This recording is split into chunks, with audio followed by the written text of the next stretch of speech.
네, 안녕하세요. 강정평 왔습니다. 자, 이번 시간에는 이제 공익사업 시행지구 밖에 간접손실보상 공부해 보도록 하겠습니다. 간접손실보상까지 하면 우리가 이제 총론 그 손실보상에 대한 총론 파트는 이제 공부를 다 하게 되고요. 우리 이제 손실보상 강론 파트에서는 이게 중요한 거 몇 가지 예를 들자면 뭐 사실상 사도라든지 공법상 제한받는 토지의 평가, 그 다음에 농업손실보상, 영업손실보상 몇 가지만 좀 살펴보도록 하겠습니다. 먼저 이제 간접손실보상의 이제 법적 근거는 토지보상법 제79조 제2항을 보시면 되겠습니다. 토지보상법 제79조 2항에서는 공익사업이 시행되는 지역 밖에 있는 토지 등이 공익사업 시행으로 인하여 본래의 기능을 다할 수 없게 되는 경우에는 국토교통부령으로 정하는 바에 따라 그 손실을 보상해야 한다. 그래서 이와 관련돼 가지고 그 시행 규칙에서요 상세하게 그 내용을 다루고 있고 그에 대한 불복은 제 80조에 되어 있습니다. 협의하고 제 2항에서 보면은 재결 신청하도록 되어 있죠. 그래서 그런 내용들이 있고 그래서 이제 간접손실보상의 이제 의의를 보면은요 공익사업으로 인해서 사업 시행지 밖에 재산권자에게 가해지는 손실 중에서 공익사업으로 인하여 필연적으로 발생하는 사회적 경제적 손실을 우리가 간접손실이라고 하고, 자 물리적 손실에 대해서는 간접침해라고 하죠. 근데 이제 최근에 이것을 2018도 둘둘칠 판결에서 이제 하나로 이제 통합하는 그 내용으로 판시된 내용이 있습니다. 그래서 일단은 여기서는 사회적 경제적 손실인 간접손실보상을 중심으로 논의를 하도록 하겠습니다.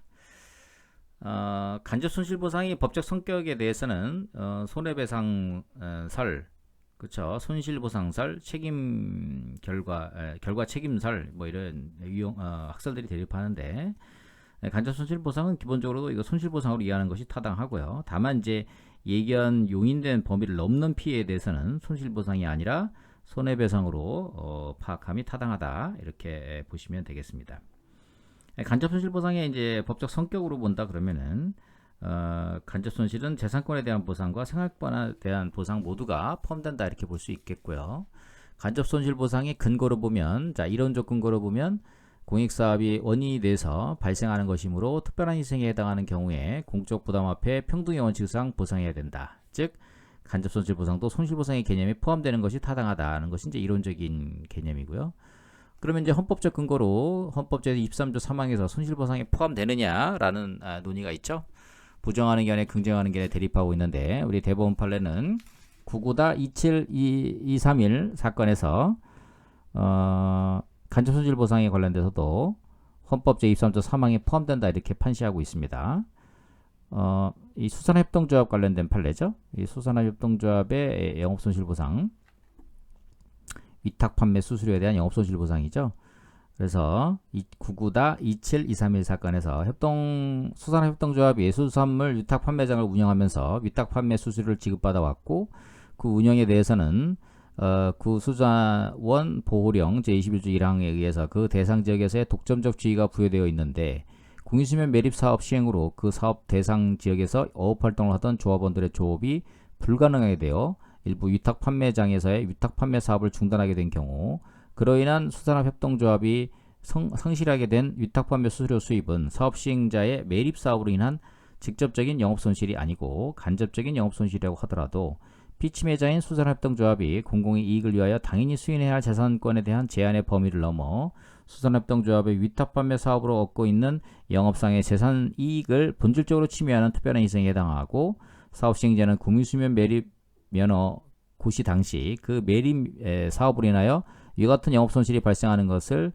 상당히 확실하게 예측할 수 있었고, 그 손실의 범위도 구체적으로 확정할 수 있으므로 위탁판매 수입 손실은 헌법 제23조 3항에 규정한 손실보상의 대상이 되고, 그 손실에 관해서 그 공유수면 매립법 또는 그 밖의 법령에 직접적인 보상 규정이 없더라도 공공용지처 및 손실보상 특례법 시행규칙상의 각 규정을 유추 적용하여 그에 관한 보상을 인정하는 것이 타당하다. 그쵸? 이게 이제 99년 10월 8일 날 판시한 건데, 이게 이제 공특법하고 우리 토지수용법이 2003년 1월 1일 통합해서 지금 현재 토지보상법이 되고 있으니까 이 통합 전에 나온 판례다 보니까 공투법 시행규칙을 유추 적용할 수 있다 이렇게 보는 거죠. 자, 간접 손실도 적법한 공유 침해에서 이겨내는 통상의 손실이고 헌법 제23조 3항에 손실보상에 관한 일반적 규정으로 보는 것이 타당하므로 간접 손실보상을 헌법 제23조 3항에 손실보상에 포함시키는 것이 타당하다.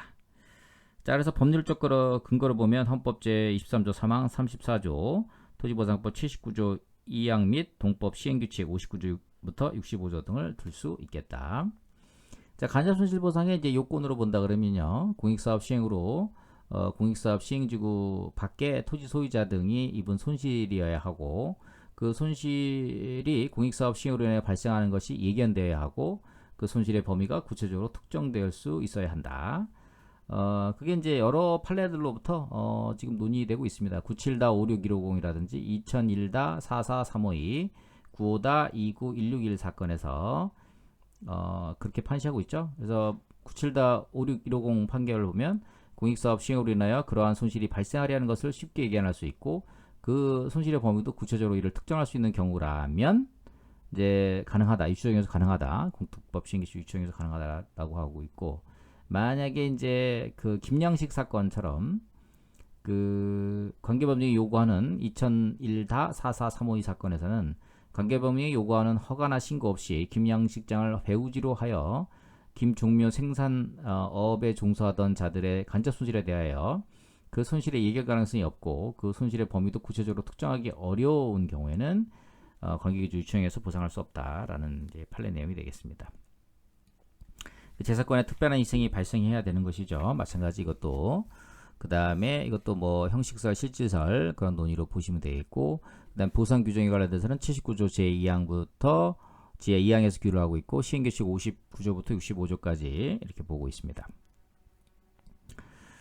토지보상법 시행규칙상의 간접손실보상의 내용 종류를 보면요, 시행규칙 59조에서 공익사업 시행지구 밖에 대지 등에 대한 보상, 그 다음에 공익사업 시행지구 밖에 60조 밖에 건축물 등에 대한 보상, 61조 시행규칙 61조의 소수 잔존자 보상, 62조의 공익사업 시행지구 밖에 공작물 등에 대한 보상, 63조의 공익사업 시행지구 밖에 업의 피해에 대한 보상, 64조의 공익사업 시행지구 밖에 영업 손실에 대한 보상, 65조의 공익사업 시행지구 밖에 농업 손실에 관한 보상, 이렇게 되어 있습니다. 그래서 대건, 소작, 영농 이렇게 외워두시면 되겠죠.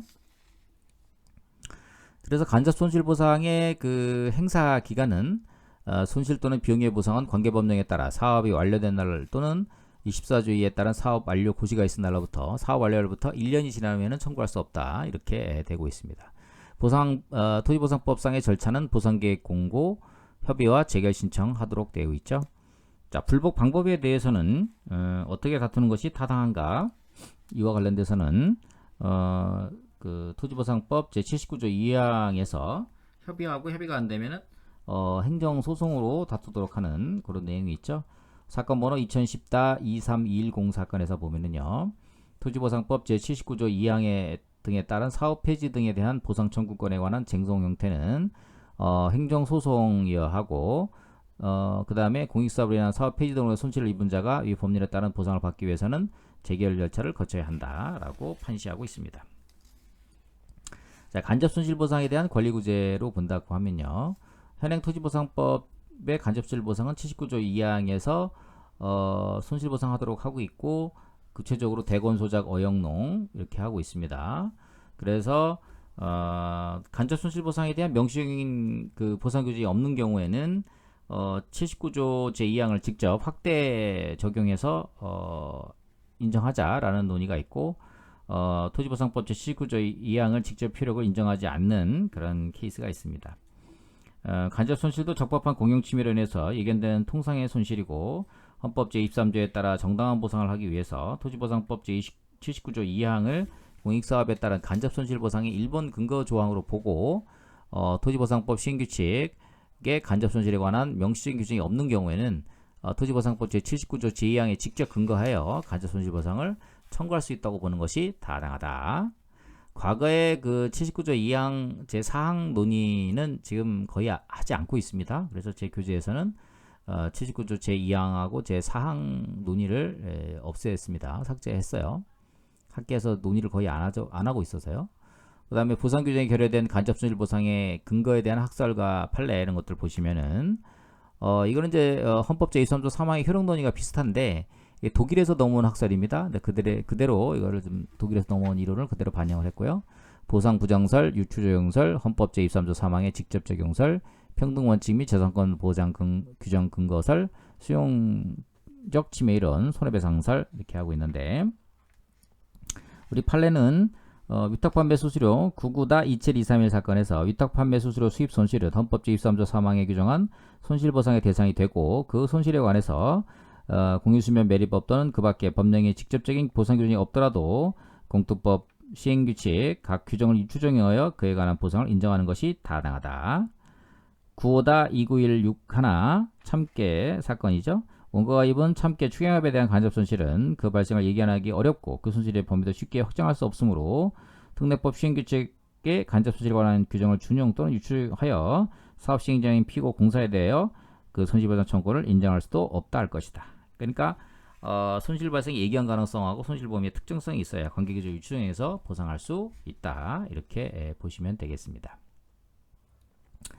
뭐 간접손실 보상에 이제 한계가 있죠. 그 개념 유형에서도 좀 혼란이 있고 대상과 기준에서도 좀 명확하지 않고 그 시기도 좀 자의적인 해석이 좀 있고 그 다음에 시행규칙 59조에서 65조까지 열고로 볼 경우에 국민의 권리가 제한될 수가 있고 손실보상 및 손해배상의 구별에 어려움이 있습니다. 자, 이와 별도로 이제 간접침해 보상이라 그래서 우리 그 물리적 기술손실에 대한 보상이죠. 그래서 요거 소음, 진동, 수고갈 뭐 이런 것들이 최근에 2018도 227 사건으로 하나로 이렇게 딱 정립이 됐어요. 그래서 제 칠판 규제 기준에서 533페이지 보면은 2018도 227 해서 공익사업 시행지구 밖에 간접손실에 대한 새로운 해석, 이게 잠업사의 누에꼬치가 죽어서 이에 폐사를 해가지고 이에 대한 그 보상을 논의를 하는 그런 쟁점 내용이 되겠습니다. 그래서 여기서 이제 다루고 있는 것이 이제 몇 가지가 있는데 이에 대한 불복은 간접손실 보상도 83조에서 85조 이의신청 그 다음에 행정소송으로 다툴 수 있다. 이런 내용들을 좀 정리를 해보시면 되겠고요.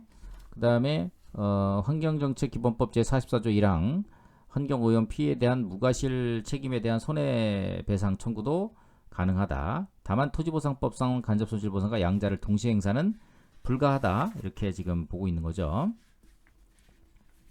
그래서 이제 요 대법원 이제 그 새로운 판례가 여기 이제 나옴으로 인해서 요 판례에 대한 해석을 여러분들이 좀 잘 기억을 해 두시면 되겠습니다.